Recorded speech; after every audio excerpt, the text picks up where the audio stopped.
Welcome to the Nerd Party.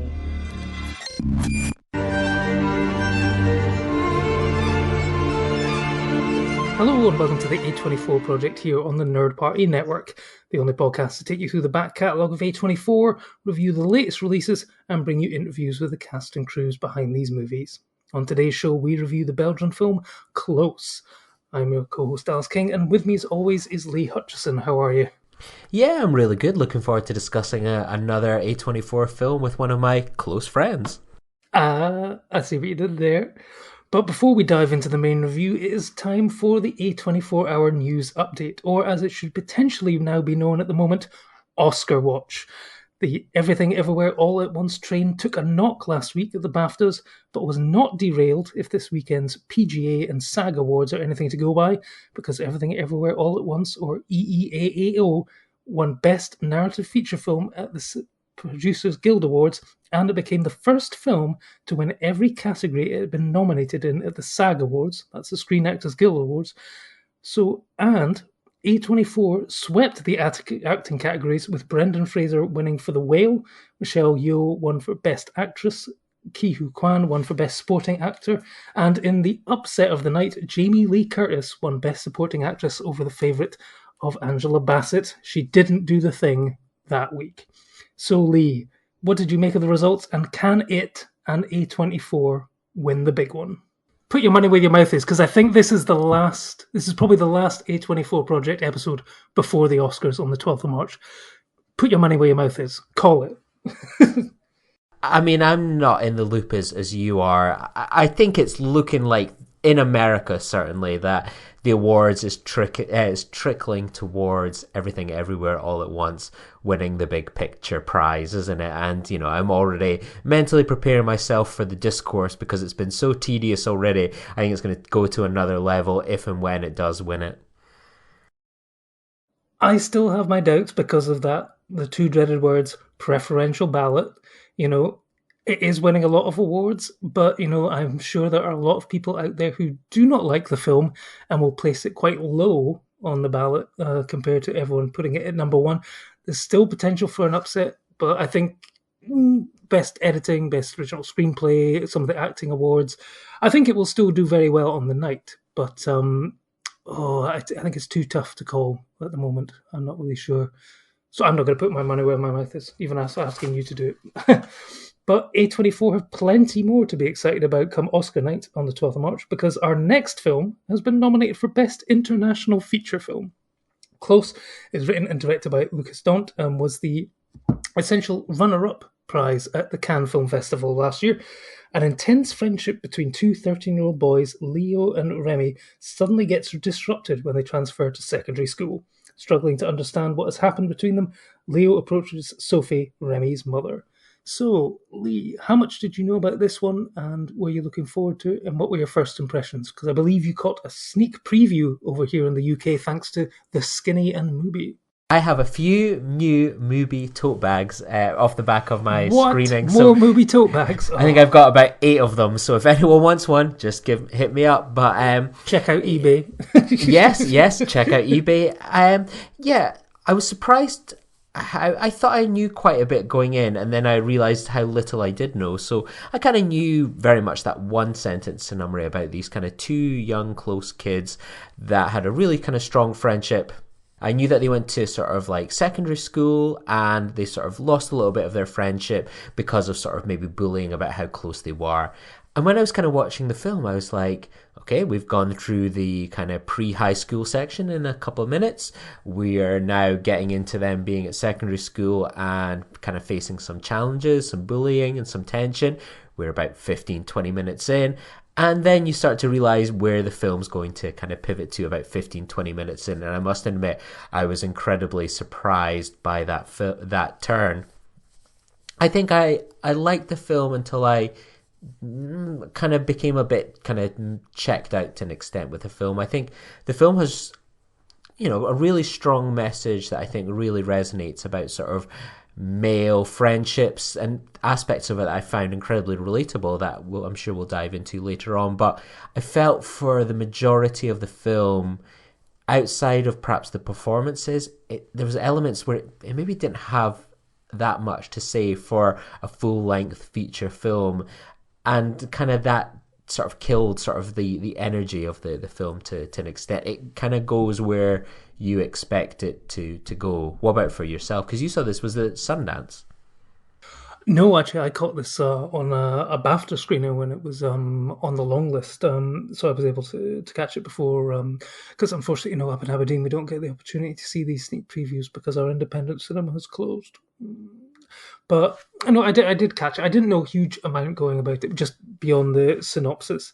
And I was impressed with by the beginning of it. It starts off with essentially this very close friendship, and you can see that these two friends are essentially enclosed in a bubble, so to speak. They've not yet started going to secondary school.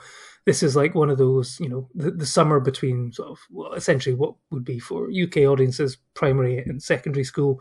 And, you can kind of tell, I think the way the friendship is portrayed, you can kind of tell where it's going to go, and the fact that, these are two male friends who, share a bed when they sleep over and stuff. They're very close, obviously, because that's the name of the film, isn't it? They're very sort of hands-on, touchy-feely sort of friends, and you get a sense of how bonded. I'm trying not to completely overuse the word close on this podcast, but they have an incredibly tight bond, and it's not until you then get into the boat where they go into school, and then the two of them realize that the way they act around each other is looked at differently through the eyes of other children. I think even at one point when they're at lunch, like Leo almost sort of says, "Well, you're girls. If you acted like this, no one would really bat an eyelid. It's just because we're boys. We're not gay. We're just friends and stuff like that." But they are looked at with scorn and distaste and bullying by the other kids, to the point where, yes, you can see that this friendship is going to fracture, because as much as they Remi wants to continue the friendship as it is, Leo is the one who feels self-conscious, wants to try and move away from Remi, to not be as outwardly, affectionate and bonded with him, sort of tries to get in with some of the other kids and expand his friendship group at the risk of alienating Remi. But then it does. I was interested to see where this was going to go, because there are a few hints about the sort of the mental health side of it. There's sort of talk about when Leo's staying over about the bathroom door and Remi not being allowed to lock the door and stuff like that. So there are hints that, he has had some struggles with mental health. You kind of see where it's going to go. I was surprised at the turn it took so quickly. I was wondering if this was going to be a sort of slow, long burn that builds to something, but the fact that it comes sort of halfway through was surprising to me. But then it did allow for the film to go in the direction it did, and it was interesting. I'd be interested to see how this film plays in America, given that I think for this film to have the discussion we're going to have to do a spoiler section.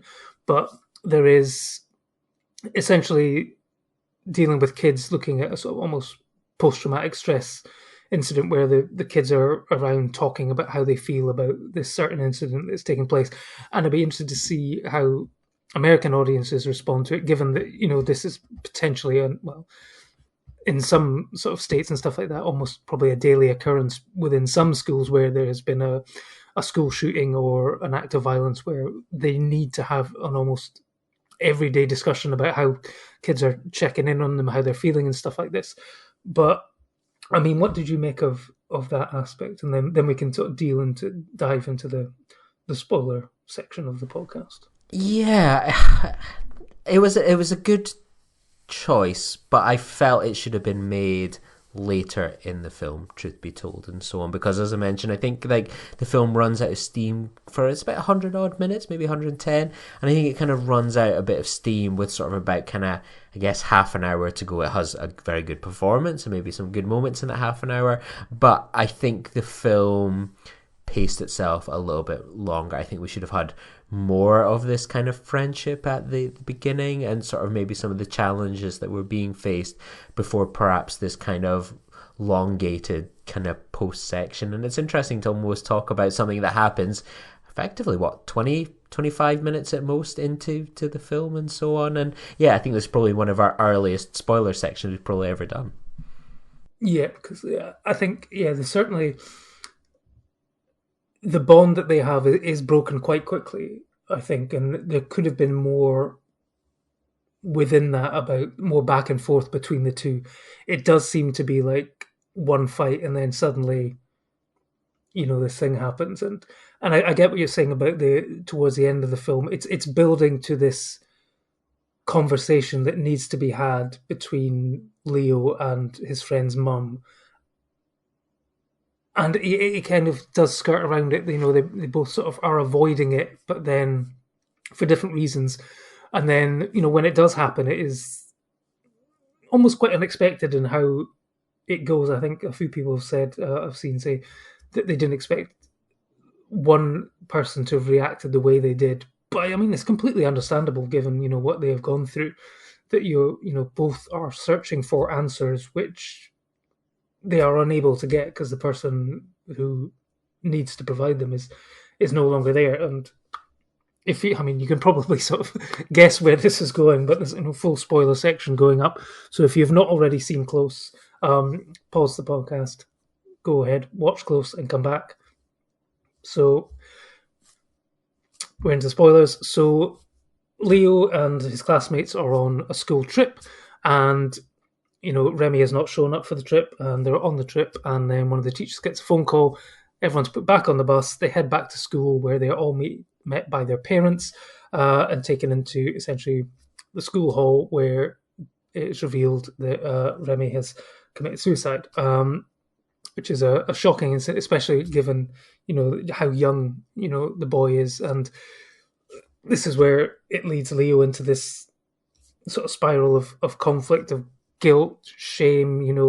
Is he responsible for Rami's decision? Was it the end of this friendship which caused him to do this? Or, did Remi have these underlying mental health conditions where perhaps it was always an inevitability, but, he's looking for that answer. And at the same time, his mum is looking for the answers of what pushed her son to do this. And, there's another film which, we could probably talk about. I'm not sure. Have you seen The Son?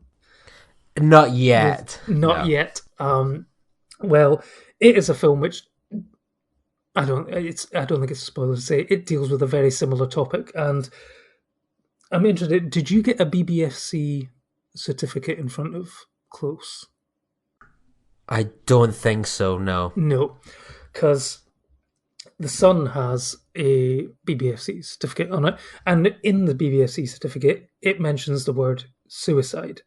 Now, when you're dealing with a central character who is dealing with mental health issues, and at one point mentions the fact, this is The Sun I'm talking about, not Close, but in The Sun, when a character mentions the fact that his dad has a rifle in the house, it's like, well, I can see exactly where this is going to go, because he's talked about, self-harming. He's talked about a gun. It's like Chekhov's gun. It's going to go off at some point. And the fact that essentially, I understand why it's in the BBSC certificate. It is a trigger warning. It is dealing with a very specific topic that people need to be made aware of. However, that in itself is a spoiler. I'm also thinking of a film, 2 Days, One Night, where it has in the BBSC certificate attempted suicide, and then you're introduced to Marion Cotillard's character, who is dealing with job loss and huge problems at home, and it's like, well, I'm assuming she's then going to attempt suicide at some point in this movie. It's like, by flagging it up at the beginning because they feel that they need to, it also acts as a spoiler for me, in that, well, some of the tension of the film has gone out because I'm now waiting for this moment which has been flagged up in advance. So I'm assuming that when Close gets its full release here in the UK, that potentially may be there, and I'm just wondering how that affects audiences going in, knowing that almost that it's already been flagged up that they're going to be dealing with this. I know, like you say, you figured out quite quickly, I can see where this is going to go, but it does take some of the tension out of it, I feel. And I mean, how do you feel that it handled that specific aspect of dealing with the fallout from this horrific event? Pretty well, truth be told, and I think it's kind of like a. I watched that, and as much as I was sort of thinking about this kid's journey, I found it kind of quite relatable to an extent. So I remembered when I was like a young kid, probably very kind of similar age at primary school. I wasn't a particularly sociable person at kind of primary school. I had that sort of one real kind of close friend, and so we did everything together, played in the playground together, hung out the weekend together. I wasn't particularly going to like sports or any other events. I would just particularly hang out with this one guy. And then you kind of remember what it's like to be a kid at that day, and probably the type of words that we were all quite using quite liberally without sort of ever thinking about sort of the meaning behind it, what they actually meant, calling people kind of gay and such, and other kind of derogatory terms and so on. And, I remembered sort of hearing that and feeling, oh, fuck, I need to push away from this to an extent. And I actually do remember, similar to the film, sort of giving a kind of my friend a bit of a whack at the time with a packed lunchbox of all things. And, just being really kind of frustrated about sort of being viewed to be kind of close friends and so on. And then, obviously moving to high school, and that kind of friendship we had, we would maybe still see each other around, but we kind of moved into different kind of social circles, and that kind of really ended that, unfortunately. And, I think I was chatting about it with my partner afterwards, where we were chatting about the kind of the idea of how kind of the genders kind of mixed to an extent, and we were kind of passing by the meadows, which is this huge green land in Edinburgh that come the summer everyone's hanging out there. And there's a really lovely bit in the film where the two boys, one of them is just resting their head on the other one's chest, just as you do in sort of the summertime. And when that's unfolding, one of the kids is sort of feeling, oh, this isn't quite right. It's, what impression is it giving off? How might people be responding to that? But if that was a group of girls and women, it's very relaxed, it's part of being close and friendships and so on. And that, unfortunately, there's that toxic element within sort of kind of within men that really sort of really struggles to kind of accept close male friendship. And I mean, just think yesterday with so many big football games and so on, people are hugging, kissing other men, just like slapping each other on the arms. Exactly, yeah, just high, very kind of masculine, excited energy. And then it's how like, we deal with that in friendships. If it's in sports, it's okay. If you're not on a playing field, it's not okay. It's like, yeah. And that's unfortunately it. And you see that with a lot of friendships can be badly affected by things like that. And I think it actually nailed things like that. I think that's something that kind of goes on for people for a lot of their lives in terms of male friendships, sadly.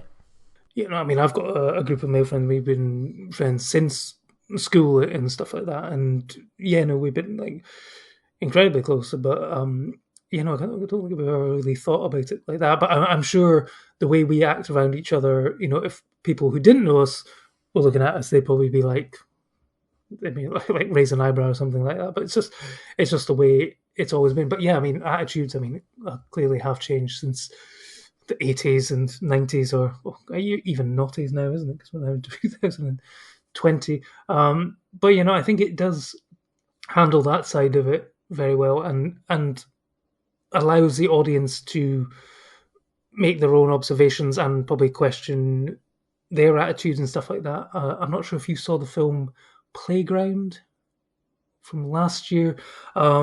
It's a foreign language film from Europe as well, and it's about a brother and sister who go to school, and they're meant to be very close, but he sort of falls in with a bad crowd and sort of alienates his sister. But then his sister starts to get violent towards other kids, and it's about how in order to almost like survive on the playground, you've got to change to adapt to. You can't just be yourself. You've got to fit into the rules of the playground jungle, or the concrete jungle of the playground and stuff like that. And I thought this film did it very well as well. And I thought, what did you make of the performances of the two boys in particular? I mean, I particularly thought they were both excellent and sort of bounced off each other very well. Obviously, the actor who plays Leo has much more to do, and I thought it was a very empathetic performance. Yeah, and I think that was it Gustav de Wele that kind of played Remy. I thought he was excellent because that's a hard role to do as well. To just watching his kind of response to being pushed away and so on. It was really hard to kind of watch that sadness on that guy's face, and sort of as he's being kind of pushed away, and sort of seeing this person that he was incredibly close with, pulling away, not being that friend and source of kind of friendship that he'd always kind of been in. That's a hard role to kind of pull off to an extent. Sometimes it's easier to be the jockey one. Oh no, I'm just hanging out with other people. But to have that sort of heart, I thought he was absolutely incredibly impressive, and I just wish we got more time with him. Yeah, I think that's one of the strengths of his performance is you do notice there is that hole in the film when he is gone.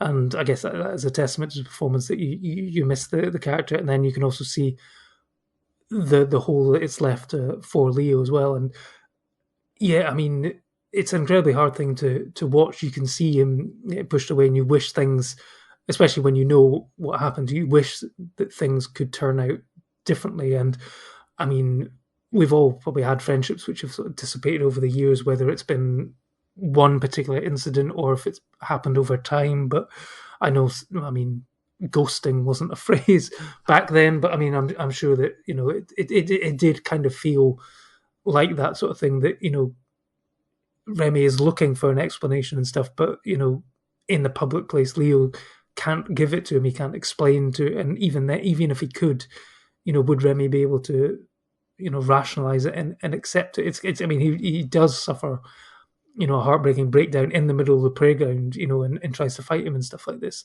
And yeah, I mean, you've also got that other scene where, at one point, they're having a sleepover and Leo feels that he has to go sleep down on the floor instead of in the bed. But then when he wakes up, Remy's there. And then what starts off as a play fight, does turn into sort of genuine aggression between the two of them. And it's an entirely relatable but tough watch. And I think it's similar, I guess, almost similar to a film like Eighth Grade, where even if you have not been in that particular scenario, there are elements of it that I think you can recognize from your own lives, which is what I guess makes it such a well loved and universal film, which is gone beyond the boundaries of its language and stuff like that. It's a story which is relatable no matter where you're from. Yeah, and it just shows how early that kind of toxic masculinity gets hold of people, and why we have such a mental health crisis when it comes to men, why men commit suicide in such high numbers. And it's one of these ones we so often think about, kind of sort of the toxic nature of that with older people and in relationships.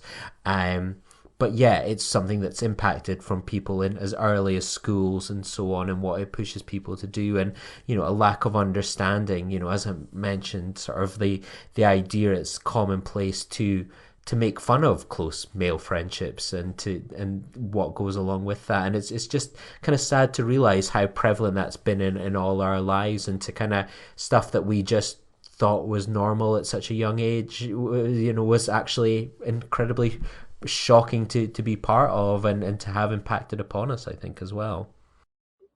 Yeah, because I think it's also that side of it is probably not as widely discussed, and it needs to be, like you say, the male mental health crisis is something which has only sort of come to the fore in the last sort of 5 to 10 years, whereas the media and sort of social expectations for girls and stuff, in terms of the images that are in magazines and stuff like that, they've been pre-programmed to that they have to look a certain way or act a certain way, from a very young age. But yeah, I don't think it hasn't really been explored as much as into what boys and young men are programmed in order to act and behave a certain way and stuff like that. So yeah, no, it certainly is a film which can provoke and start conversations which need to be had. I think I know that I think the film maybe didn't work entirely for you, but I think it still has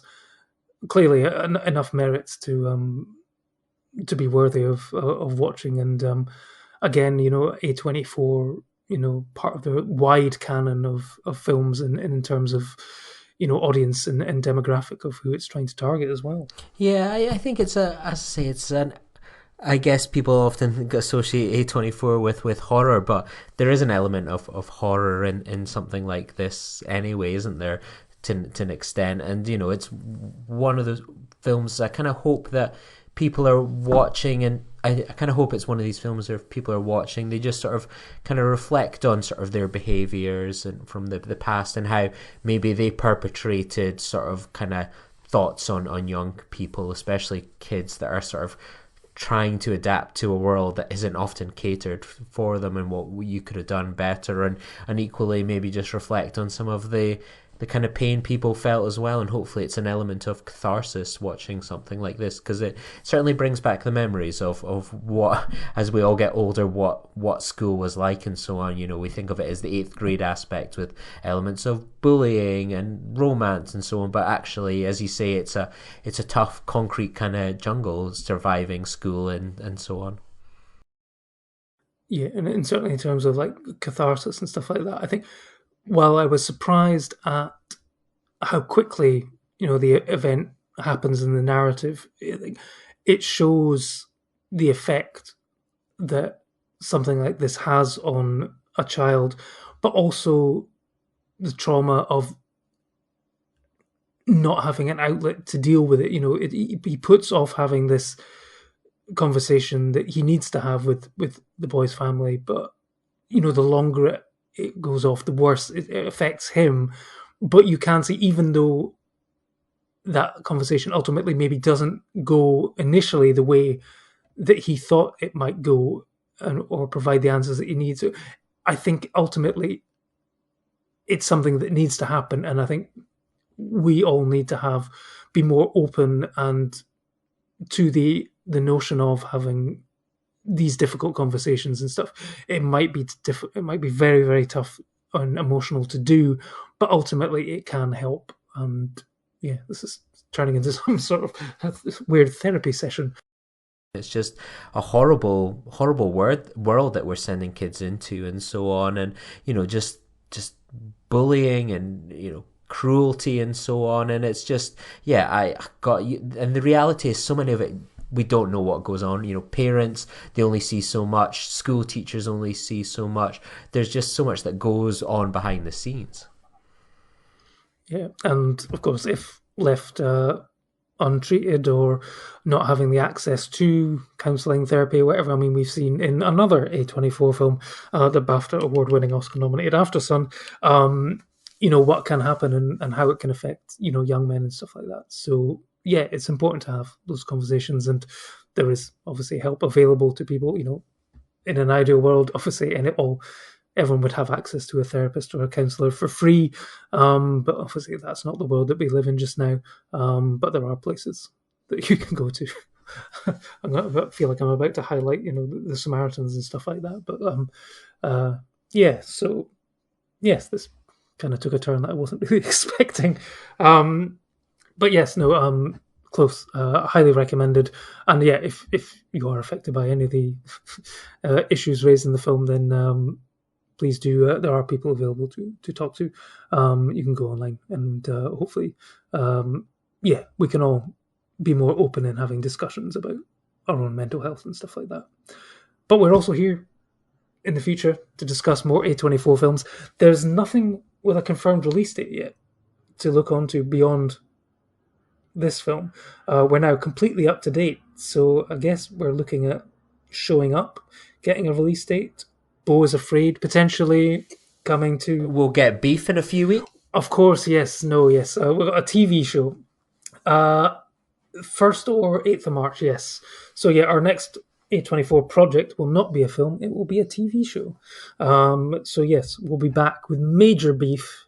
Will we have beef with each other? Will we have differing views? I guess you'll have to find out. So stay tuned, and we'll see you in a couple of weeks. Cheers. Bye-bye.